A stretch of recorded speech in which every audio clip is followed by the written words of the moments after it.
Persons, photographs, and persons depicted on Fugitive Watch are presumed to be innocent unless proven guilty in a court of law. What's up, Fugitive Watch? Man, I got this thing going right here. Good to see you guys. How you doing? Just me. It's just me today, folks. It's just me. We don't need those other two losers. Oh, fuck, here they are. All right, here we go. Hey, Frank, we're gonna bring you on the show from now on. We're just gonna have Frank with us. Hey, Frank. Hey, Frank. 4422. Welcome to Fugitive Watch. I'm Mark Hinch here with Steve Burdine and Scott Castrita, both from fugitive.com. And let's see, we have a website. If you don't know about it, it's called Fugitive Watch. And it's called Fugitive Watch at fugitive.com. And there also is this cool Instagram page, Fugitive Watch. And we're up to 23,000. 23,000, Scott? Yep. 23,000. Yeah. Oh, Tony, America. Here he is. Eastside Tony's back.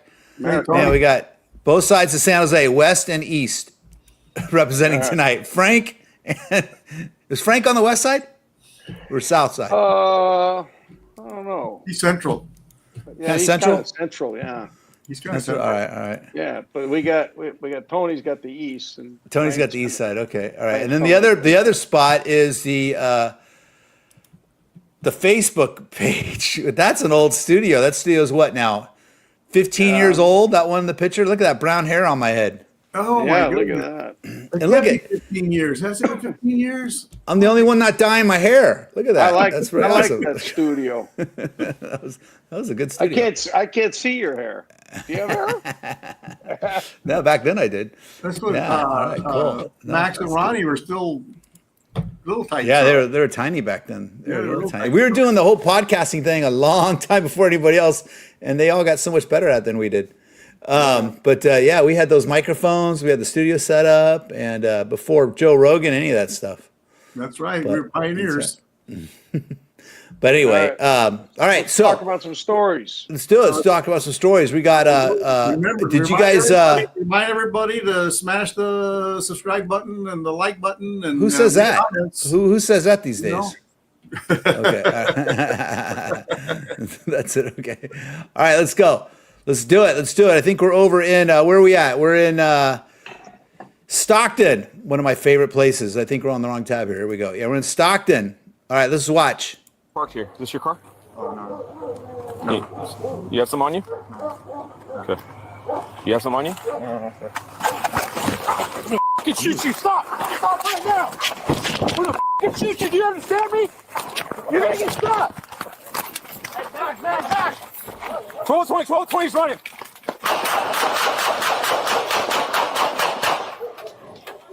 Shots fired. It's a lot. That's a lot. What happened, Steve? What's the deal here? Stockton PD was doing a proactive investigation on the suspect who was double parked, and just was going to go make contact with him and see what's up. And the suspect, as you can see, tried to run away allegedly, and he dropped 2 magazines from for a pistol, and then he actually dropped the pistol. And he trying to pick it up again, and that's when the officer opens up on him. Look at this guy over here to the right, his buddy. He's running off or somebody. Yeah. What's the final outcome of this dude? He's deceased. It's a shame for such a young man to die with his pants down around his knees because he can't afford a belt, but he can afford a gun. But the gun turned out to be I believe, a ghost gun. But it was loaded. It was loaded, and apparently, what it sounds like to me, he dropped the gun, and then he kind of, as he was trying to run, he kicked it, and then he tried to reach out and grab it again, and that's when the officer's gonna had none of that. Right. You know, he should have just stopped, and he'd be alive today. You know. So. Yeah. I wonder what's going through their head when they. He's got 2 officers around him, and he's going to go for that gun. I mean, what is he thinking? Is he going to get away with it? Seriously, he thinks he's going to get away with it? Yeah, or is he so high? Is he so high? I'm just speculating. I don't know. Is he so high that he just doesn't know what he's doing? So I'm wondering if there's more to it. Obviously, the one officer, he looks like he's not wearing traditional uniform there. He's wearing his vest that say police. So I wonder if they knew more about what was going on with him than they're putting out in this video. They haven't explained what was the date on this? It was 99. They haven't come out with an autopsy yet or anything like that. No, this just happened. I think about a week. Well, ago. no, it happened in September. I'm looking at the date, September 9th. Sorry. Yeah. Yeah. The video was just released though. So they don't know of anything about like it was a. We don't know if it was, he's on drugs. No, when I research these videos, Mark, I try to find other news stories to see what other information we can get. And I went to the Stockton PD's Facebook page, and there's nothing as far as further information. Matt said he was aspiring to be a doctor. Be a doctor, yeah, we saw. Yeah. Yeah, right, so there were comments about people waiting to show his second grade, school pictures and how he's going to turn his life around, and he give you. Well, I'm gonna give his tell shirt you off his back to you. that those officers. I mean, the guy's trying to make contact. You see what he did, and then he pulls his gun out. He's holding it. I mean, he puts his gun right in the dude's back. Tells him, "I'm going to shoot you." Yeah. And stop. And the guy drops his gun. I mean, the smart person that doesn't want to get shot would have went, "Hey, okay, I'm done," right? Yeah. So I don't know what was going through his head, but those officers made the right call. That guy was the gun, I even if he was able to grab the gun, if he hadn't dropped it, the officers would have the drop on him. I think. I don't. I'm glad he dropped the gun at first, but. But when he drops it, you can see where he kicks it, where it looks like he drops it, and as he's running, his foot kicks it, and then he's reaching down for it. It's hard if you watch it real slow. I guess the other part of that question, though, Steve, is like, okay, the drugs, maybe he had a warrant, maybe he just committed some other crime, and he knew he was going to get caught and go down for it, So I guess I'm thinking, he really, for some reason, really felt it was necessary to try to get away. Yeah, and maybe kill a couple cops in the meantime. Yeah, I've taught. I was a police officer for a little bit, and I've talked to some crooks before, and and they've told me, Steve, half your friends are crooks, Steve. I've done so much crime. I don't know when the police officer, he may be stopping me for my tail light out. But I don't know, because I'm thinking all the what does he know? Does he know about the burglary I did? Does he know about the robbery I did? Does he know all these things? Yeah. And for all that we know, does he know about his sister that I did? Yeah, right. I mean, so their anxiety. I'll be here all week, folks. Check out my OnlyFans. So their anxiety level is just their stress level is so high because of their life of crime, their lifestyle. Well, that situation too. That guy's carrying what they said too. He had two extended magazines plus the gun with the extended magazine in it. Maybe he did some drive-bys, and there's all kinds of reasons. But you know what, the officers they have to do what they got to do, and I don't have a problem with the local news media tried to get a statement from the family, apparently, of the suspect retained an attorney, and they tried to get a statement from the attorney, and the attorney did not return their call. Yeah, you don't know. They're doing stuff all the time. I've told the story before. That one side on the east side there off of a story. I was undercover, and I rolled up on a house, kept having stolen cars there, and I was warned it was like a northern structure stronghold or something like that, and I just happened to drive by when they were all out there, and they went to block me in, and I called the cavalry. A bunch of uniformed chippies showed up, and then we got in a shooting, but they were on their way to go do a hit on somebody. I just happened to drive up looking for the stolen car, and they got spooked by me, and typical chippy. Typical chippy. But that was my job. They were stealing cars, so we were watching them, and but they were doing some other stuff too. But he had a full dark suit on. He had a sawed-off shotgun. Wow. It was Shots were fired. In fact, the San Jose dog, caught him. The one guy fled dropped the shotgun as he was running, and your dog caught him in someone's shed a couple blocks away. He had 15 CHP tickets in his pocket. Oh yeah. Well, is that either that or six San Jose cops stopping him for a busted taillight? So yeah, all at once. Right. All right, here we go. We're gonna go over to. I think we are. Where are we at here? Don't know where this is at. This is off Inside Edition. This is in Florida.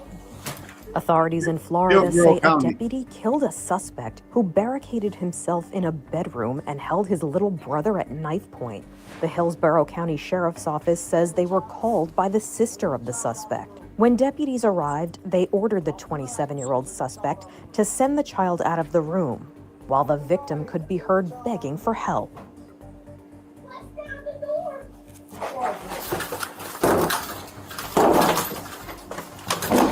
Deputies immediately started to push their way into the room. When they saw the suspect holding the knife to the child's throat, this deputy acted.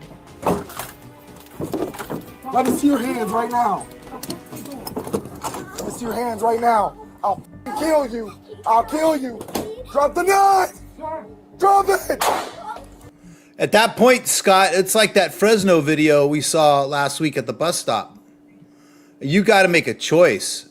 Yeah. Because if he were to then stab the kid, just like that guy at the bus stop, which is a brutal video, by the way, then they're going to say, well, how come you didn't take him out? You had this chance, right? Yeah. That was so was that the brother? Yes. It was yes. the brother? Come on. And he's wearing a motorcycle helmet? Come on. Yeah, The child was rushed out of the room and the suspect was brought to a hospital where he was pronounced dead.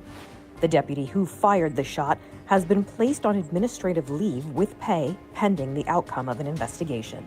What a tragedy. What a tragedy for that family. A tragedy for that officer to have to shoot the young man. I mean, it's just but I mean he's holding a hostage. How many of these videos have we shown? And I mean the PTSD that poor little boy's gonna suffer for the rest. Do you know where he placed that round? Did he shoot it through the helmet? I was going to say, I was thinking about that. I was thinking, okay, he's wearing a helmet. I'm going to go through that face shield. Right through the face shield. Right? I mean, that's where I would take the shot. If you look at it and you slow it down, you'll see it goes right through the face shield. Yeah, we're not going to do that here. Go to fugitive.com if you want to see that video. That's right. Yeah. We try not to show. Yeah, the sister called 911 and said that the brother was having a mental health episode and was holding the little brother hostage with a knife, and they needed the police, and the sheriff's deputies arrived, and you could see what happened. Yeah, well, mental health is a real thing. It's a serious thing. It's not. It's it's ruined a lot of families, and it's a nightmare. Fortunately, I haven't had to deal with that, but I've talked to family, to people who have their adult children or somebody in the family who's suffering from mental health, and it's a nightmare to deal with that. Yeah, and the schizophrenia comes on later in the later teens. Early 20s, and you have kids that are perfectly normal, young men that are perfectly normal, and then all of a sudden, and women, the ones I ran into are mostly men, and then around their late teens, early 20s, something just snaps. Yeah. And next thing you know, these guys are walking down the freeway, fighting with everybody and fighting with their parents, and lives are just turned upside down. And the parents eventually sometimes they have to get a restraining order against their child, and it's just a nightmare. And then there's usually a period of about 4 or 5 years of the person not wanting to go be medicated, and has a crappy life for 4 or 5 years, in and out of jail, in and out of facilities, and then usually in their mid to late 20s, they start realizing that their life is a little simpler if they just it's hard to get onto their medication. It's hard to get them to stay on medication because as soon as they start feeling okay, they don't think they have a problem, and they don't realize that's the medication. but it's also the family and the people around him have to really keep an eye on him, because as that person's weight changes, his food habits change, things change, that medication has to change also. And I've gotten to calls where I knew the guy, totally normal people talking to him, and then you get there and they're completely not them. Right. And it's a tragedy. Yeah, when I worked know. the jail, Mark, when I worked the jail, we had a whole wing at that time. Back then, the old main jail on Hetty Street, and as long as we gave them their medication, man, they were just the most pleasant, most well-behaved inmates that we had in the jail. No problem at all, as long as they had their medication, and you couldn't tell that there was anything wrong with them. But once they're out on the street and they, like Scott says, they stop taking their medication, then it just like Dr. Jekyll, Mr. Hyde, it's just a completely different person. And fortunately, Hey, Carmen. Carmen's back. So, in fortunately, California is taking some assertive steps now with these mental health courts and starting to invest some money in therapists, in facilities, in training special mental health courts, because they're going to start forcing these people to take your medication. You can't be just pushing the shopping cart down the street, right, and defecating on yourself, and get these people the help they need. And if you don't, unless you're into that. Hey, we got to move on, but real quick, we picked up a few more viewers.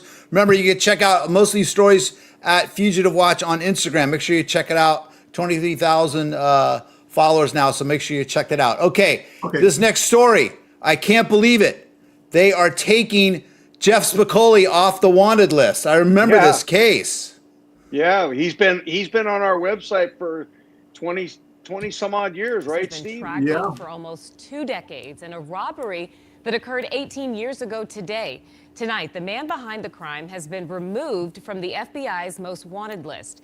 In November of 2004, 24-year-old armored car guard Robert Keith Palomares was shot and killed by this man, Jason Derek Brown. Brown made off with $56,000, and he hasn't been seen since. Now the FBI has removed him from their most wanted roster, believing the exposure wouldn't help bring Brown to justice all these years later. But as Team 12's Colleen Sikora found, there are still plenty of Arizonans searching for answers. I never thought he would be a fugitive this long. It's the past. It's shocking and it's horrific. That's lingered. Jason Derek Brown, on the run since November 29th, 2004. And for most of that time, now retired FBI supervisory agent Lance Lysing searching. What was the Patrick Swayze and bank robbing movie with all the guys, Keanu Reeves? All the guys, the surfers? Yeah, I remember that. Yeah. Tony, what's the name of that movie? All the President's Men or something? No. Okay. I remember that movie, man. It's just like, he's like a character out of that movie. Yeah. Over the years, Steve and I have gotten lots of tips. Now, because this actual video here, I believe, is about 2 years old. So it was in 2004. So that makes it, 21 years ago when the guy actually did the murder. 21 years, yeah. And I know over the years, Steve chased down quite a few tips. Matt came up. Point Break. Yeah. So Steve chased down a bunch of tips on this guy, and some people tried to convince us that he had died and he went on some vacation and ended up dying or something. Other people just, we just never could quite catch him. But he's still, just because he's not on the most wanted list doesn't mean he's not still. Maybe taking him off the list will give it enough exposure to bring that tip in, And it was a brutal murder, Mark. No, of course, no, yeah, of course it is. But I'm just saying, we're trying to think of I'm going over the strategy of putting this guy in the news. Just shot him in the head multiple times, and the other guard, by policy, he wasn't permitted to leave the truck, and it was just a brutal murder. And he got $56,000. I mean, that's chump change, and. They were able to identify him off of DNA off of the bike that he fled the scene from, and he's the FBI says that he was a Mormon missionary in France and he speaks French, and he's also familiar with Mexico. So he could be anywhere in Mexico, or he could actually. They actually say he could be actually within a Mormon community here in the United States. Hiding He's got out. like 8 wives. Yeah. Half of them under 18. Yeah. All right. Well, that $57,000 isn't going to stretch that long, unless he bought himself some Apple stock back then. Yeah, he could be a millionaire. Oh, yeah, 56,000 Apple stock back then. You would have done pretty well. I think the guard that he killed was like his first week on the job. He was brand new on the job. It was just very, very tragic. Yeah, it was sad. All right, we're gonna move over to don't know where this says either, but anyway. For the murder suspect in Craven County continues. Dominic Conley has eluded authorities for more than a week since he was accused of murdering his grandmother. He was last seen in the Vanceboro area Thursday into Friday. News 12's Mary Grace Armistead. She's joining us live this morning with the latest on the search. Mary Grace, good morning. Morning, Good Grace. morning. Well, 3 separate schools, Vanceboro Farm Life, West Craven Middle and High School, are all on a 2-hour delay as the manhunt still continues. So here's what you need to know. This may be day 6 of the manhunt, but the Craven County Sheriff's Office has been searching for Dominic Conley for more than a week.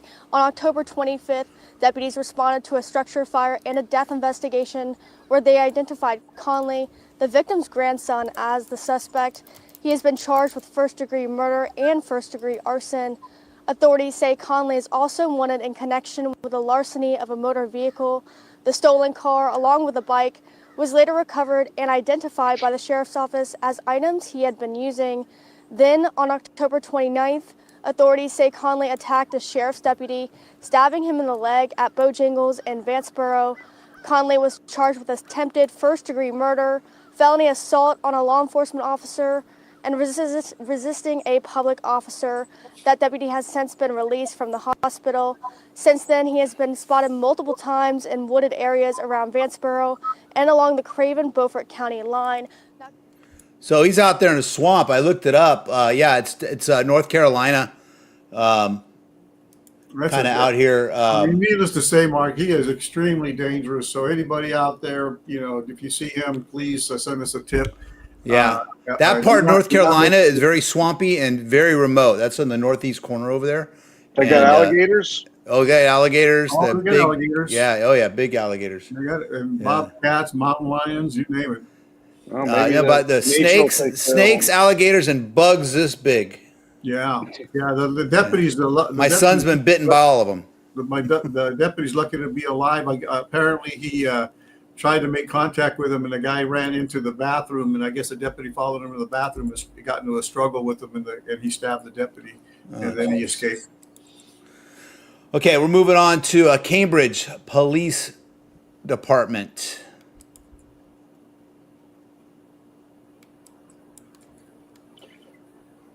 So no audio at this point.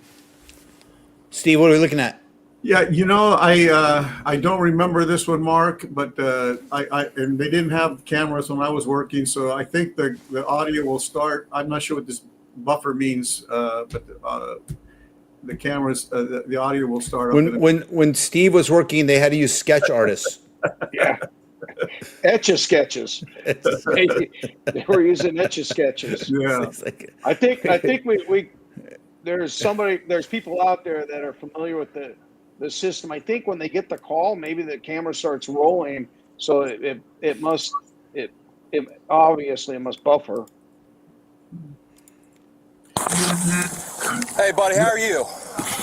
They're responding to a suspicious person. I tell you what, you gotta drop the knife if I want to naked. talk to you, okay?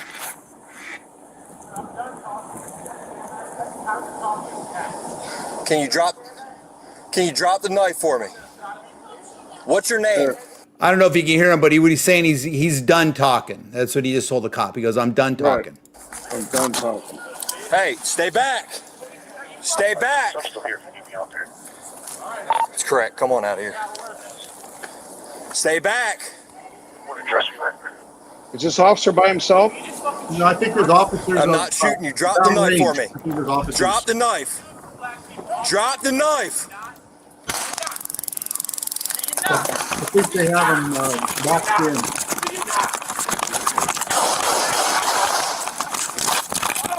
Oh. Cambridge, top fire, top fire. Drop it, drop it, drop it, drop it. Drop the knife.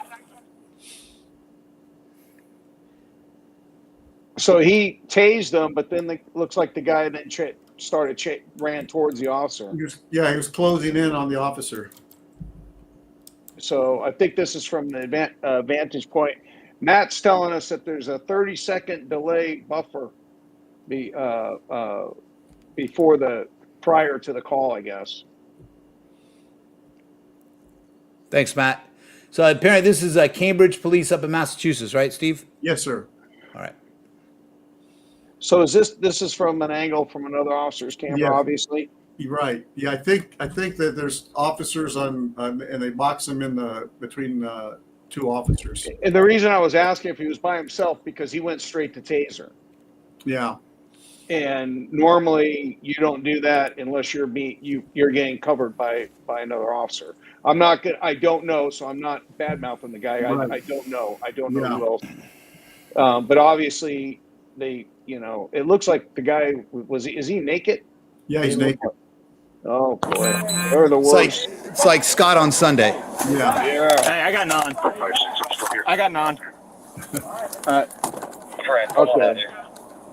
So he must be talking to. He says, "I got non." I got non-lethal. He's telling him I'm on non-lethal. The other guy's on gun. Drop the knife for me. Drop the knife. Do it for black people. Drop the knife. Okay. Do you not? Do you not? Do you not? Do you not? Oh man. So what Steve, Scott, I'll let you talk about that. I understand. What's the issue here? I mean, that you got to be careful of. Yeah, he's got the crossfire. He's running towards that officer's going to be trying to shoot, and now this officer's thinking, well, I think he's fine. I think he's fine. I think he took the shot, and rightfully so, but that's something you got to think about. I mean, I think the officer's good enough to know where his rounds are going at this point. You see how fast he closes his distance on the officer, and then the officer, he's walking backwards, and he loses balance and he falls on the ground. I've seen that happen plenty of times. It's so dangerous. And he had a because he had his taser out, and you see him, he had to switch. He switched from taser to gun while he was running backwards. Yeah. So what's the status? He's deceased. But it's just so. We used to train this in the academy when I taught at the academy about how fast somebody can close distance with a sharp edge weapon, and you just have to. People say, why did you just shoot him in the leg, or why did you shoot the knife out of his hand? And but to try to teach them it's the dumbest thing. I remember that back in the 80s, someone talking about guys shooting something out of a guy's hand, and I was like, I wasn't even a cop yet. I'm like, are you dumb?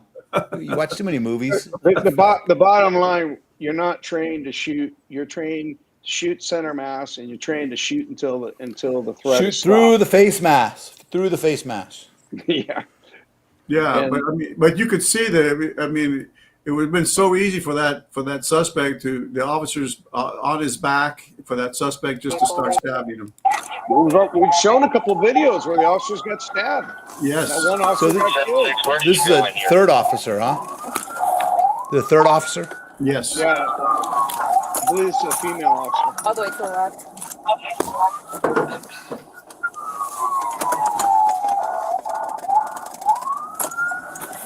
10:43. He has slit his wrist. This is called full transparency. They're showing every body camera of every officer at the scene. All right, just whenever you get out.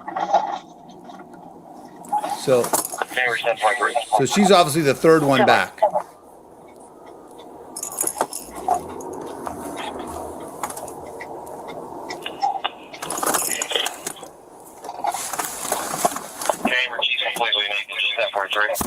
And the officers have to keep bear in mind, crossfire. Also, bullets going into the condo, the apartments.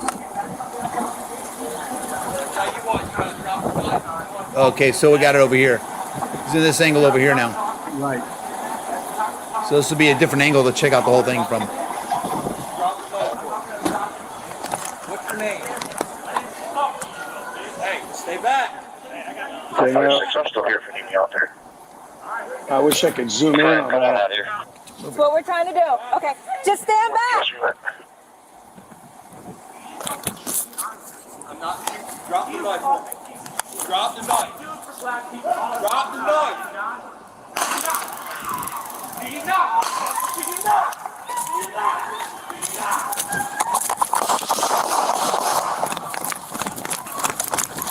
Who was crying?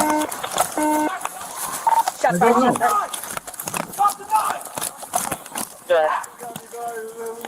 Chamber, start me. Chamber, start me.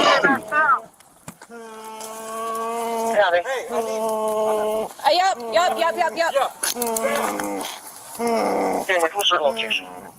It's gonna be deep. We're watching as a person die right here. Yeah. There goes your monetization on YouTube. Yeah. All right. We could probably stop it there. Yeah, I think it's good. Yeah, I'm good. So, I don't know if he hit him with the taser. I thought he might have. It sounded like he did, and it didn't have any effect. And I can tell you, speaking from experience, I've seen mentally challenged people on drugs, and people are whacked out. I've seen them get hit by the taser, and it's amazing because most of the time you see somebody just plank out and drop. I've seen those people just look down and just pull the friggin' just pull those things right out and not even affected. Maybe their brain doesn't make a full connection. I don't know, but it's not effective on everybody. Right. But obviously these guys, during the PCP days, I've seen people on PCP get shot multiple times and still have bullets. Yeah. Still have the strength of an elephant. Yeah, I imagine tasers aren't much useful on a PCP. Hey, let's remind you guys again about our Instagram page, Fugitive Watch. I don't know, Steve or Scott, you had this one posted up here. Tell us about this one real quick. Yeah, what's the San Jose one? Yeah, San Jose popped this up this afternoon. I caught a real quick glance at it. Apparently, this guy's good. There's like hundreds of cars and residents have been broken into over there in San Jose. This is about the best picture, I guess, they must have of the guy, and they're hoping somebody can ID him. I don't have it said the location on right there. So anyway, these are the type of stories you can find over at Fugitive Watch's Instagram page, and then you got some good viral videos that are going around too. And then real quick for Veterans Day, Steve, tell us about, was this your father? Oh yeah, that's my dad. He's no longer with us, but he used to tell me some funny stories about his time in the Navy. He was. And when was he at Pearl Harbor? He was there. He was 18 years old, I think, in 42, something like that. I'm not sure what year it was. Yeah. My dad came through there in 43, so they probably passed each other. Oh, so, more than likely. Yeah. Yep. Yeah, so check it out, Fugitive Watch on Instagram. All right. We are going to, I have no idea where this is at. And if we didn't say, we want to thank all the veterans out there for your service. We appreciate it. Mark's a veteran. My son is a veteran, and Steve's dad's a veteran. So we have some veterans in our family, and we appreciate you. Very much. All right. Very much. We're going, do you know where this next story's at? Fox 59. This one here is investigating whether the shooting in Whitestown that left a cleaning Whitestown. woman dead This was under the law. Indiana. Fox 59's Jesse Wells, he spoke to the prosecutor and explains where this case could go from here. This is a very sad case. The Boone County prosecutor told me today he still does not know whether or not criminal charges will be filed against the person who fired the fatal shot from inside this home. Multiple legal experts agree it's not an easy call, even though Indiana does have very strong self-defense laws. Él no hubiera hecho eso. I have a few things I'd like to say about it. Speaking through a translator, Mauricio Velasquez recalls watching his wife, Maria Florinda Rios Perez, die after the pair showed up to a home here in Whitestown Wednesday morning. Police believe the couple worked as a cleaning crew and had gone to the wrong address when someone fired a single shot through the front door, killing the mother of four. They should have called the police first instead of just shooting out of nowhere like that. He says it's not good what they did. To see the desperation that family's faces, I mean, that is just. I don't understand. I'm just so sad about this whole thing. I saw this on the news the other day, different coverage of it. I don't get it. So they went to the wrong door. It's happened. I've gone to the wrong door. People go to the wrong door. They're saying they're having trouble trying to figure out whether or not the person should be charged. You just randomly shoot through the door because somebody is at your door that you don't know who they are, and you just shoot right through the door, and they're having trouble trying to figure out whether or not that person should be charged. Steve, what's the latest? And this is not the only case, Scott. I mean, my God, there was two high school girls who were pulled into a driveway to make a U-turn, and I remember that. And the guy shoots them. There were two boys who were scouting for a nice place to take graduation pictures, and the guy is a city councilman or something. And decides to shoot the boys because they were leaving a note to say, "Hey, can we take our pictures? Because you have a really nice house here." Nothing sadder in this world but scared white men. Nothing sadder than a scared white man in this world. I'll tell you that right now. Indiana, these states, any fool can carry a gun. Well, the initial call came in as a possible home education invasion. Police confirmed the victim and never actually entered the bunker mentality of black and brown people are out to come and get you and steal your woman folk away. Is the guy white? Is the guy white? The suspect? I have no idea, Mark. I don't know. It's a horrible tragedy that has happened. Hang on a Johnson second. County prosecutor Joe Villanueva isn't connected to the case, but says Indiana's castle doctrine allows people wide latitude to protect their home without facing criminal charges. The statute's pretty clear. You have a right to use deadly force to terminate unlawful entry into your dwelling. So the castle doctrine means that basically you have a right to protect yourself within your residence. Still, that use of deadly force does have to be reasonable, and shooting through a closed door leaves that up for debate. It's also not clear what the shooter knew or didn't know before they pulled the trigger. I think it's going to be a tough case either way. There's no real clear-cut winner on this. It's almost like a law school exam question. It's designed to have ambiguity. As for a timeline, the prosecutor says no decision will be made until next week at the earliest. It's also possible the case could be sent to a grand jury to decide. That's just, yeah, that's okay. And again, it's just this was not an isolated incident. There was another one where a little boy was doing ding dong ditch, and the guy shot the little boy as he's running down the street. You know, just this proliferation of guns to untrained people, and this bunker mentality, this constant diet of a bunker mentality. I had a conversation with a guy I ran into here in Morgan Hill. He's a big Second Amendment guy, you know, and I believe in the Second Amendment, but I believe it with some reason. I'm a very big believer in a 10 to 15 day waiting period nationwide, and then obviously there's some schooling to do it. And I was telling about how my son got his gun permit in North Carolina, and he actually had to go through the certification, take a test, he had to take a class, and he take a test and clear a background, and he got it. And this guy said, I asked him, did you go and do any of that? Because he's always talked about, you know, the Second Amendment, stuff like that. And he said, no, I shouldn't have to do that because it's my right. They shouldn't have to be able to put those restrictions on me. It's my right. And I was just like, they're nothing. He just feels, some people believe that. I just feel that they have there should be no restriction on you should be allowed to carry or not. Just it's your right. And which I always felt, the part about a well-regulated which is in the Second Amendment, always amazes me because I don't understand what's well regulated about that whole concept. Mark, that was made by people who didn't even know what germs were. Okay, they were shooting muskets. You know. Well, what I'm saying about they did know. They put well regulated in there. They put well regulated in there. There's a reason why the term well regulated militia is in there. And I think that's what applies here. It's not just means you just have it willy nilly. There's some well regulated issues that can be brought here. Let's get back to this actual call. Somebody comes up to the door. Maybe she tried the doorknob or she knocked on the door. We don't know. But for somebody to walk up to the door and just fire around through that door because you feel unsafe, no, you got a problem.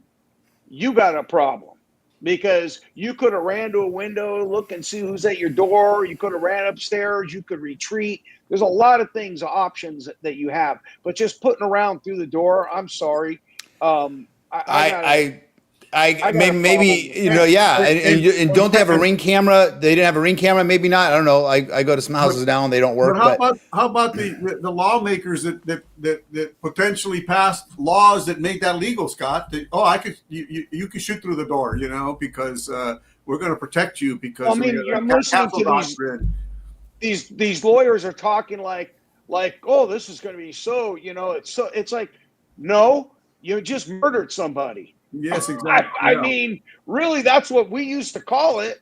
Well, maybe a grand jury might be the way to go. That way, it's just a prosecutor laying out the facts with the testimony of the shooter and whoever else was there. Maybe there's some footage to look at. Maybe the guy was high. Maybe the guy was high as F. Gummied out, strung out on something, and he's just super paranoid. Not an excuse, still an idiot. I'm just saying. So all you can do is have a grand jury try to get through it. Okay, you got to let me finish, or you got to talk. Okay. But yeah, so you just got to. He was someone here, so he was waiting for someone. So yeah, there's a lot of different things that are going on. Go ahead, Steve. No, I was just going to say, but if the Indiana lawmakers have passed a law that says that's okay, then there's something wrong with the Indiana lawmakers. Okay, in my opinion. I don't know the council doctrine for Indiana. It sounds like that one lawyer was saying, though, all the facts have to come out and then they'll investigate it. So what they're not going to do, they're not going to just make a quick arrest and then end up blowing their whole case. Sounds like they're going to do a deep investigation to try to figure out, what their options are here, because it's very tragic from the parent side, from the family side of it. Obviously, I'm hoping there's some video of actually what went down. The DA is going to have to look at the law that the Indiana lawmakers passed and say, is this what they had in mind? This is okay. Yeah. All right, so we're going back over to Elk Grove, California, and not sure what's up there. One and injured 3 others at Z-Town Gastro Bar in Elk Grove. Investigators say 25-year-old Tao Tran was taken into custody as an accessory to a crime. She's the girlfriend, they say, of 43-year-old Roderick Randall, the accused suspect. Tran is being held without bail. Randall is still on the run. If you have any information, call the Elk Grove Police Department. An arrest has been made in the shooting that killed 1 and injured 3 others at Z-Town Gastro Bar in Elk. Do we know more about this case? No, I got this information from actually a resident of Elk Grove who asked us to feature the story. He was in a bar and got into an argument with somebody and pulled out a gun, allegedly, according to the police, and shot 4 people. One of them died, and he's on the run. And apparently, the Elk Grove police have arrested the girlfriend as an accessory for some reason. So then again, folks, you can find all these stories at fugitive.com is the main website, and everything comes back to fugitive.com. So you can find it all right there. Yeah, there weren't much more details, Mark. I tried to find any more information, but there wasn't. With that, put out more. With that being said, when we do get more details on these stories, we do connect them. So if you come back, if you're curious, or if you live out there and you want to know what happened, so we'll try. We try to update them as the information comes in. Okay. I was in the crowd, provoking the cops years ago when I was undercover in the crowd. I used to throw sandwiches at the officers, but there's a story about that right now. So The Wash trial in Washington, D.C. You might remember this moment during the president's crackdown in the nation's capital. A man launching a Subway sandwich at a federal agent before sprinting away, agents dashing after him. Former Justice Department paralegal Sean Dunn was charged with a single misdemeanor, and this case actually went to trial. And our senior justice reporter, Ryan Riley, was in the courtroom as the verdict was read. So, Ryan, tell us what happened. he's acquitted. Essentially, the jury here rejected the charges against this individual. Formerly a grand jury decided not to charge him with a felony, but here he was charged with this misdemeanor offense, and the jury decided that he was not guilty of that. They had a couple of questions for the judge, but I think the underlying current of this is that DC residents have not been able to sort of register their dissent against many of the things that were imposed upon them by the Trump administration. So I think nullification was sort of the underlying current of this case, because as you see there on video, Tom, it's pretty clear what happened here. The question that was posed to jurors was whether this was a misdemeanor offense, and jurors came back with a not guilty verdict. Yeah, so Ryan, so can anyone go up to now a law enforcement officer, ICE agents, and just throw peanut butter jelly? I mean, I don't know if that was a Subway club, what that sandwich was. Can they just throw them at these law enforcement officers and nothing's going to happen? I think in DC it's a particular sort of scenario because remember, people who live in DC don't have. Could be a number 7 at Togo's there, Scott. Scott, if you're going to throw a sandwich at somebody, what would you throw? Okay, let me tell you. I watched some other story on this, and apparently, I still want to know. You're not going to leave. We're not leaving the show to answer that question, though. But go ahead. What kind of sandwich? Yeah, what kind of sandwich would you throw? Number 9, pastrami. Number 9. Okay. So I think what happened was, first of all, they got all crazy and they tried to overcharge this guy. Okay, we're going at capital punishment, death penalty, the whole 9 yards, right? You cannot throw a Subway sandwich because they back the blue. Yeah, you can't throw a Subway sandwich. You go to the Capitol, beat that shit out of cops with American flags and blue line. That's okay, but don't throw a Subway sandwich. But what happened was, I think the officer tried to juice it up a little bit, and he was talking about he was traumatized because he could smell the onions. And I'm serious. He could smell the onions. He was traumatized and the mustard and all that. And they came back and they go, the sandwich was completely wrapped. Nothing came out of it. The officer was just bold-faced lying. So I think what happened was they just said, you know what, we're not even going to deal with this. We got an officer. Why are we wasting our time? Yeah, why he had to juice it up like that, I don't know. But he tactical assault pastrami, as Tony said. Yeah, he was traumatized by the smell of onions on his uniform. We got a TAP. We got a TAP. Yeah. Tom Adam Paul. Yeah, so I think that's what probably happened was they said, okay, I don't think that this officer is going to be a good victim because he's lying. He was lying. We have it on video. We have it on video. There's a sandwich thrown. Yeah, well, exactly. The DOJ originally took it to a grand jury to charge him with a felony, and I think the grand jury twice turned it down. Said no, we're not. You're not. Can you imagine if he got convicted and then the next president, if it was a Democrat, they pardon the guy? Yeah. People lose their shit. All right, let's move over to Venezuela, off the coast. What's going on over there? Let's see this. Some more. I think we're up to the death count now is up to 70. I think 76. I think U.S. forces struck an alleged drug boat in the Eastern Pacific at President Donald Trump's direction, killing 2 men in international waters. Hegseth posted an unclassified clip and said that, quote, intelligence confirmed the vessel was moving narcotics along a known trafficking route. He provided no other evidence. How come, I don't necessarily have a problem going after some of these boats, but in a legal way. And I know there's some controversy there, but I haven't seen any evidence of the boats afterwards. They don't have any sort of recovery teams going out there and picking up parts of the boat, picking up bodies, picking up the floating bags of cocaine, and have photographs of that. Even some AI ones, like a doctor. I don't get it. Yeah, something they could fake it up. Just the 16th. Yeah, but apparently there were people that lived in that made it, right, Steve? I think it was. There were 2 survivors out of the Colombian 10 or so attacks that they've done. The Colombian ones, right? One I but think they're not bringing them out. One they returned to Ecuador, I believe, and the other one was to Colombia. Yeah. But Mark, let me just add a couple of things here. One is the United Kingdom, England, has just announced that they're going to stop sharing intelligence with the United States because the United States, in their opinion, is violating international law by doing this.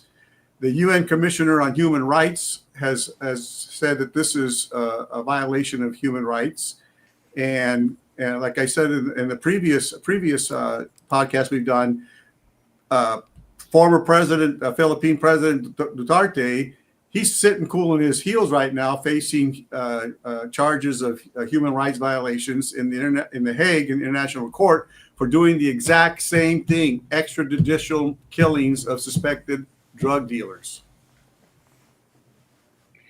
Maybe I'm ignorant on this. Do we not have the ability to go out there and stop the boat and maybe find out if there really is like what they We've have? been doing that for years. The Coast Guard has been doing that for years. That's what I'm saying. That's what I thought we did. This seems like we don't want to waste our gas. So yeah, I think if you there's actually a short, 5-second clip of Trump saying we're just going to kill them. Okay, he didn't say that we're at war with them, or we're just going to kill drug dealers. Is what he says? I mean, almost word for word.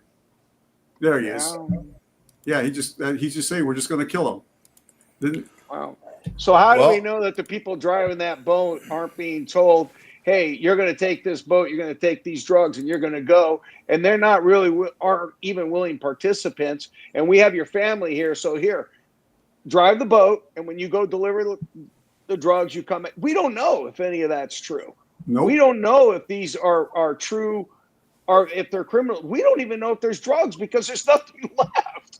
I mean, can you imagine back when we used to? If there was anything left, they didn't bother to collect it as evidence.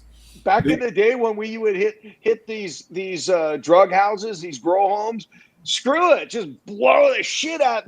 Annihilate it. There's nothing left, and that's it. So I have a lot of connections to South America, as you guys know, at this point in my life, and they are all very not necessarily agreeing with the tactics, but they are very. All those countries are very hoping that there's a government change in Venezuela very soon. One way or the other. So we'll see what happens. All right, let's see. We're going to I don't know. This is a ABC 7 story. California bans officers from wearing masks. Is that going to? Doesn't take effect. For those interested in recent ICE raids, Governor Newsom signed a package of bills today in Los Angeles to restrict the Trump administration's ICE crackdown. Among the bills, a ban on law enforcement wearing masks during the raids. Eyewitness News reporter Tim Caputo has more, including what else now faces restrictions. In what Governor Gavin Newsom calls direct pushback to the Trump administration today, the governor signed a number of bills that will immediately prevent immigration agents from targeting schools and hospitals and eventually restrict those agents from wearing masks. We have the right to stand up and push back. Governor Newsom standing up to immigration agents by signing several laws to protect school kids and hospital patients from raids. The new laws prevent immigration officers from entering schools or hospital emergency rooms without a judicial warrant. Another requires That is the epitome of health right there. When I wanted to grow up, be a cop, that's what I wanted to look like, just like that. Yeah, exactly. I just don't know. So I think, one thing I was real quick. I'm sorry, Scott. One thing though, I was looking at, like, let's say there are video in the different states of these federal officers doing things that are technically illegal. Now, the president can pardon them when he leaves office, just like he pardoned all those election fraudsters. The one that Fox News had to pay out $740 million admitting to, or whatever, is settling. But he can pardon all them federally. But let's say this dude here does something in California, and we know who his name is. He could still be tried years after Trump is gone in California for any. And so if you're one of these fat fuck guys who could not get a job to save your life before they started throwing $50,000 your way, and they're hiring all these slugs, like we saw that guy in Florida last month get arrested, because most of these guys could not pass a general background to become a law enforcement officer in most of the country, most likely.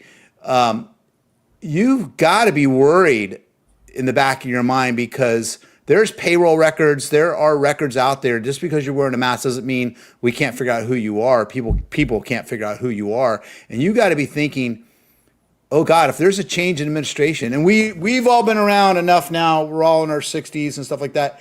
We all know one party's on the top, and 5 years later or 10 years later, the other party's on top. So don't think this is all going to last forever. Mark. Okay, so hold on, and so my point is that you got to be careful what laws you might be breaking state-wise, because the federal government can't do anything for you if you break a state law. There's no pardons coming out.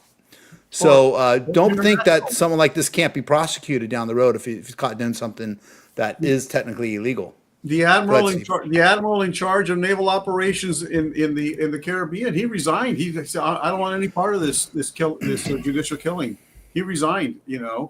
And whether California can prosecute these people for wearing the masks, I'm not a legal expert. I don't know. No. But I know that they can be arrested for drunk driving. That's a state law. Tony, I don't know what you mean, but what I'm saying, doing these people, I would say doxing.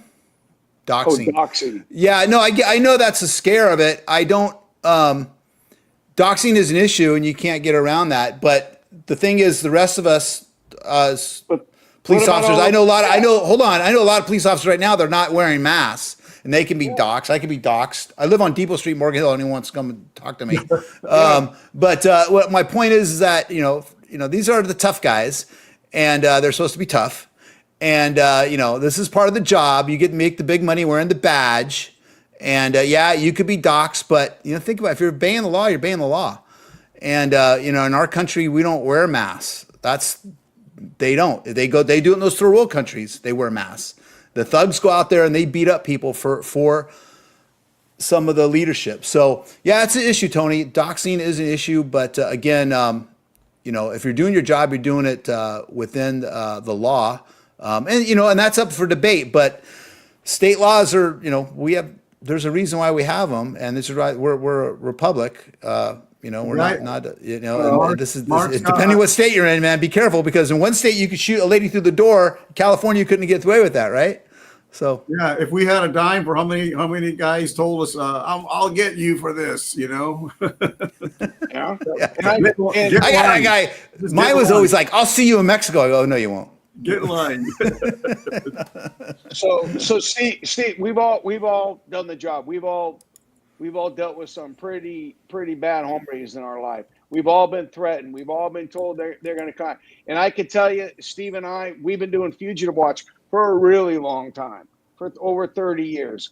And we have had threats. We have had threats carried out on. We've had to call and report. We've had the FBI investigate some of these people. But the thing is that we're out there doing our job. They're pussies. There you go. Well, and look, I'll get to what Tony's saying, and Steve, I think Steve will agree with me here. Steve, if you're a federal cop or a cop in Mexico, I could see maybe you want to wear a mask. Exactly. It's a different circumstance. I could see that. That, and Tony, I get your point there. We're not there. Hopefully, we never get there. Right. If we get there, where the cops have to wear masks, then that's an issue. But Look, we I had think they're unmasked wearing masks. white guys beating cops with flags and stuff just a few years ago, and seemed to be okay. So if you're a white guy, I guess maybe you can get away with it. You know, a lot of guys think that. You know, and it's like the guy said, "Are you Haitian? That's the problem." You know, right? So Mark, you know, in El Salvador, they decided that they were like the murder capital of the world. Okay, because of the lack of law enforcement and the drug cartel problem that they had down there, and they decided to make a change. They changed some laws, and they built a big brand new prison, and they rounded up these people, and they did it without extrajudicial murder. Okay, and they locked up, like, I think El Salvador is probably the size of the Bay Area. Okay, it's not that big a country. And they went from the murder capital of the world to going almost a year and a half without one single homicide after they locked these people up. And they did it without having to resort to extrajudicial killings. this is so funny to see the politics back and forth on the federal level, like implying that the Secret Service now will investigate what California is doing or something like that. Whatever. It's oh my God. All right. We're moving on. I can't deal with. Well, we're gonna talk about later. Steve and I. It was pointed out. Somebody sent me an article today, and there's a law in the books in California. Like, if you go in and you make a complaint against a police officer, you make this complaint. You say the officer did this to me, or he did that. He illegally searched me. He twisted my arm. He punched me in the face. Whatever. You go internal affairs. You make the complaint. Internal affairs investigates it. Well, there's a paper they have to sign telling them that if they're lying, they can be prosecuted. If they're lying, they can be prosecuted for making a false police report. It's basically a warning. Yeah. But apparently California, why they just decided to get rid of that law, because they're saying, well, it's not a good law. We shouldn't be doing that because people are afraid to go in and make complaints. And that's bullshit. The purpose of it is to get people not to go in and make fake complaints on police officers. I've been a victim of that. I've been there. I have lived that.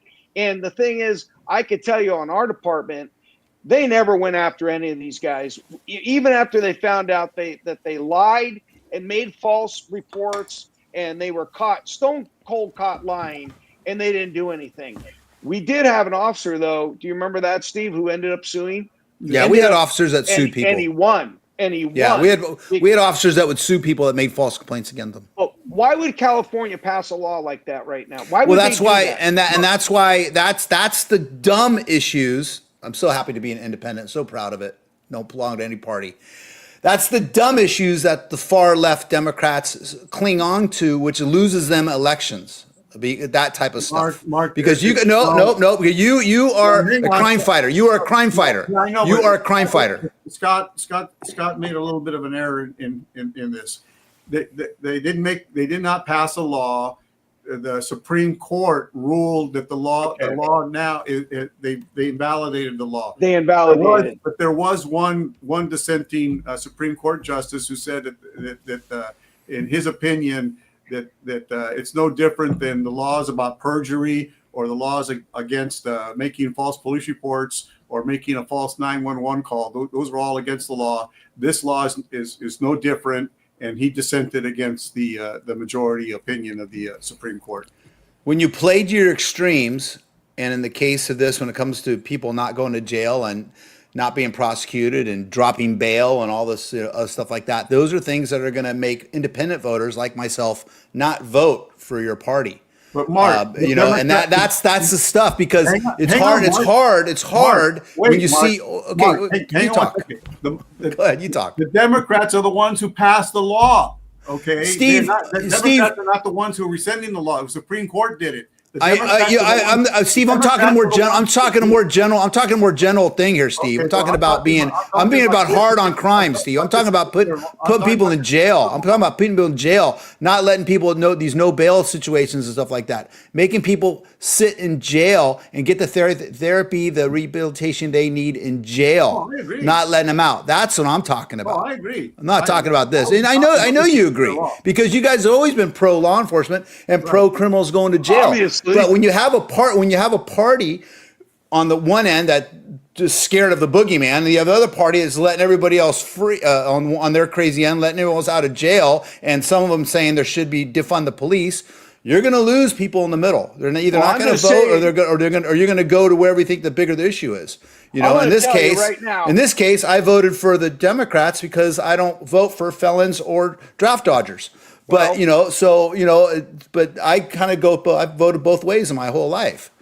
But I've been a cop and a Marine too long to vote for someone who wouldn't, avoided a war with some fake injury, and then obviously someone with 33 felonies. Why would me vote for someone like that? I don't. What I don't understand is we're seeing all these people, and I'm not trying to get political here, but we are about crime, and we are about fugitives, and we do a lot of work. We have put a lot of people in jail, not just in our jobs, but since we've been doing Fugitive Watch, thousands of people we have put away, and every time they put somebody in jail, they got to go through courts. They got to go through they got to have all the evidence.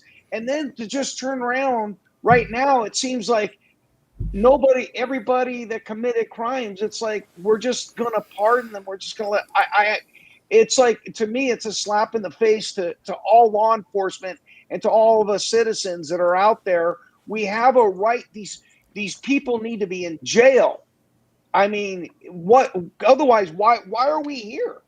Jails are expensive, and prison guards cost a lot of money, and hopefully you get good ones. And that's the thing, as a society, you have to understand, jails are expensive. It's going to take a large tax base to run a jail, and that's what we want. We all want to be able to live. Morgan Hill, where I live, pretty damn safe. We got cameras. People are freaking out about flock cameras. They're freaking out about cameras. Then don't go outside, man. I don't know what to tell you. It's a public street. There's cameras out there. I don't know what to tell you. I like it. And I do some shady stuff. Steve comes over. We do some shady shit, but we hide it from the cameras, right? So what I'm saying, from cameras. He's got a camera. He hides the camera on his computer. I don't know. He's got to be smarter about it.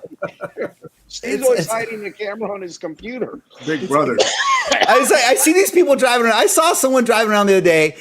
The loud ass motor that wouldn't pass any sort of inspection from a highway patrol officer, with tinted windows on the front of his car. And I'm thinking, you're such an idiot, because all you're doing is giving someone like me, a cop like me, permission to come F with you. You just really are. I'm going to come in there and I'm really going to dig through this. I'm going to find something to mess with you with. So why? I just don't understand it sometimes. It's so fun. I laugh at it because, you just make my job so easy, and I may not think it's important, but that's how you catch people doing that type of stuff. Anyway, so can you still sue somebody who made a false complaint against you as a cop? Why not? You could sue. So you're saying it lost. You could sue a Subway sandwich. So could you wait? If the guy threw a Subway sandwich at me and then made a false complaint, could I sue him? Yes. So I can still do it. I can still do it if I was a cop still, right? If that officer is so traumatized by the smell of onions, he can no longer eat a sandwich or food with onions on it because he's traumatized, he could sue the guy who threw the sandwich at him. We already know that. He could sue you could sue anybody. And then, like that white cop in Florida, that drunk guy, if the guy's Haitian and threw the sandwich at him, he must be really traumatized, so, right? I mean, it was a jerk chicken sandwich. But again, I agree. I agree with the dissenting justice that dissented against that decision. He said that this law that was on the books that they're overruling is no different than the laws against perjury or making a false police report or a false report of an emergency to 911. It's no different, and I agree with him. Well, you remember or her. I don't know if it was a male or female.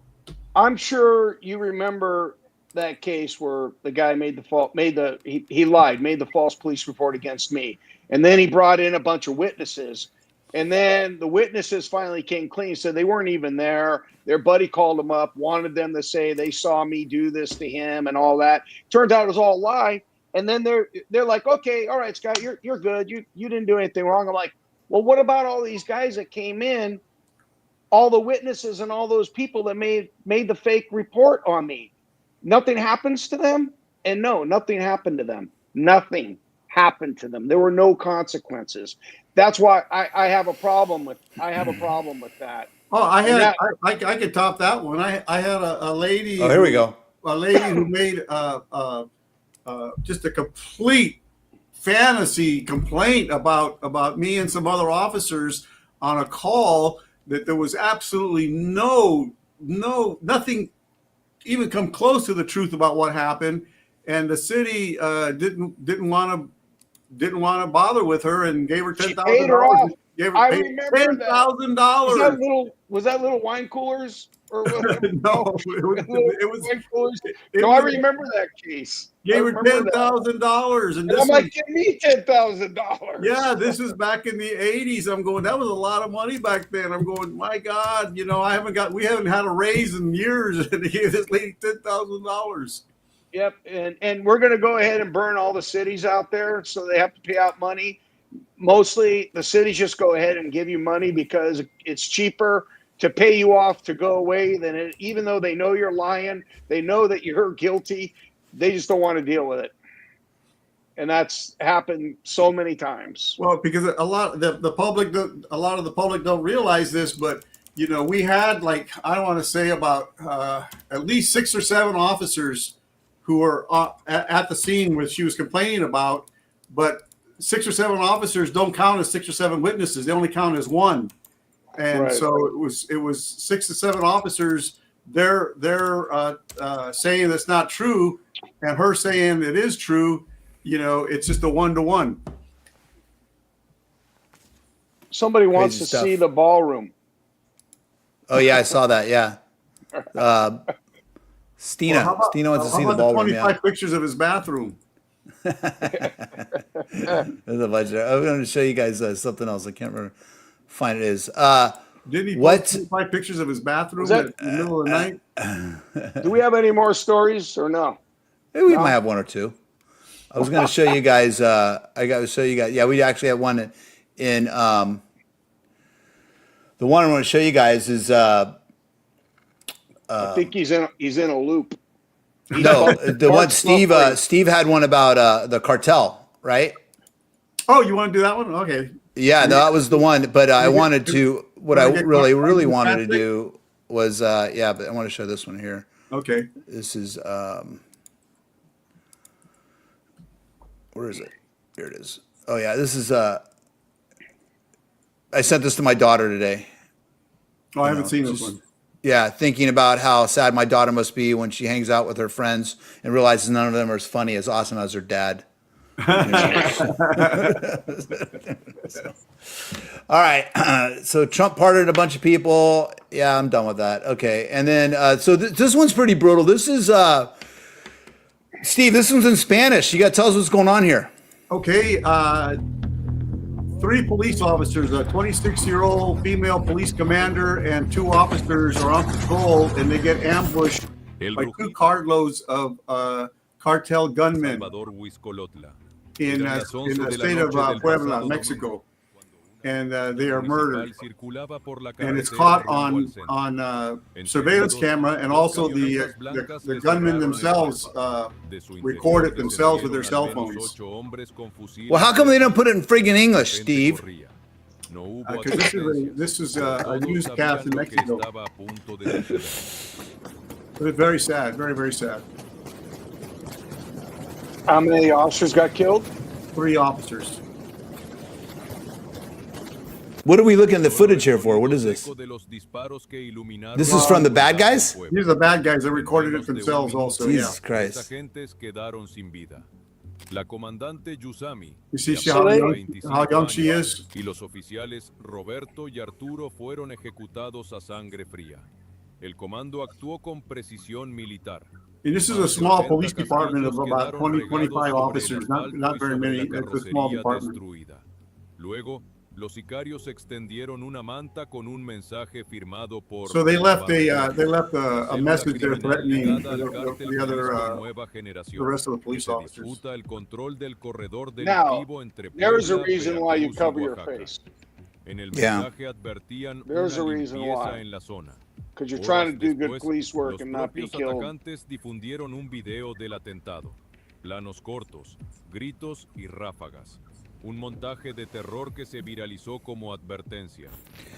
Steve, did they get any suspects? They arrest anybody on that? No, but just a little follow up. What happened is I think there were 18 members of the police department that were left after these three were killed, and they all resigned in protest because they said they were not sufficiently armed and trained to deal with this type of criminal element, and the state law enforcement had to come in and take over policing duties for the city.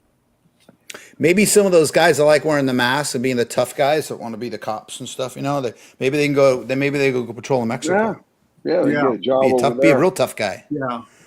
But like all these bros talk about all the high speed military stuff, but yet none of them are over there volunteering in Ukraine. But they talk but whatever. Yeah, Mexico receives a lot of undeserved criticism for not dealing with the cartels, and they have a lot of police officers, a lot of soldiers and Marines that have given their lives fighting the cartels in Mexico, trying to arrest them. Right. And don't get me wrong, like I said, Tony, I could see why if you're a cop in Mexico with the situation down there in some of these countries, you do have to wear a mask, and there's a reason why. Totally different situation. Totally different situation, and maybe we are going to that situation at some point. One of these wacky parties that assaults the Capitol. Yeah, those officers are not afraid of being doxxed; they're afraid of being murdered. Right. Okay, I think that's about it. Again, check out Fugitive Watch at fugitive.com. Put it up here on the screen. And you can also check out my Instagram. No, you can't. Anyway, the wrong one. We're also on Fugitive Watch at Facebook. Yep. So our Facebook page, we got probably 350, 400,000 people or whatever. What we're trying to do is share. And Facebook shows your post to 4 of them. Yeah. We don't always have the same stories on all the social media. So the Instagram, we try to do the stuff that's a little faster, more fast-paced type stuff. That's what people want. We got to cover one more thing about something real important though, Scott. Stina said she just wanted to see the ballroom, but then later on she said she was just kidding about that. So just to be sure, okay. So who was that? Stina. She does not want to see the ballroom. Okay. So. Frank, we lost you. Tony, Matt probably left a long time ago. Frank, I know when Matt left. So Frank, thanks if you're still there. Tony, be safe. Stina, thank you so much. And Carmen, thank you. And what else is going on? You guys are, what's the plan rest of the week at Fugitive Watch? Scott? Just find some more stories, go through some press releases. Let me give our admonition there, Mark. Go ahead. We want to remind everybody that you're going to give me the whole screen. The full screen. There you go, man. Tell us about your hats in the background. Everybody featured on Fugitive Watch is be considered innocent unless proven guilty in a court of law. Do not make any attempt to arrest, apprehend, or detain them. Many of these fugitives may be considered by law enforcement to be extremely dangerous. You can read that right there. They got all the stuff right there for you, man. There you go. All right. Thank you, Mark. Very good. You're welcome. All right, guys. Thank you very much. Remember, if you want to be a real cop, we got some agencies you could join. We'll give you some tips. Yeah. LAPD's hiring. So, all right, guys. I'll talk to you later. All right. Good Bye. night. Thanks, guys. Thank you, everyone. Bye. Bye-bye. All names, photographs, and persons depicted on Fugitive Watch are presumed to be innocent unless proven guilty in a court of law.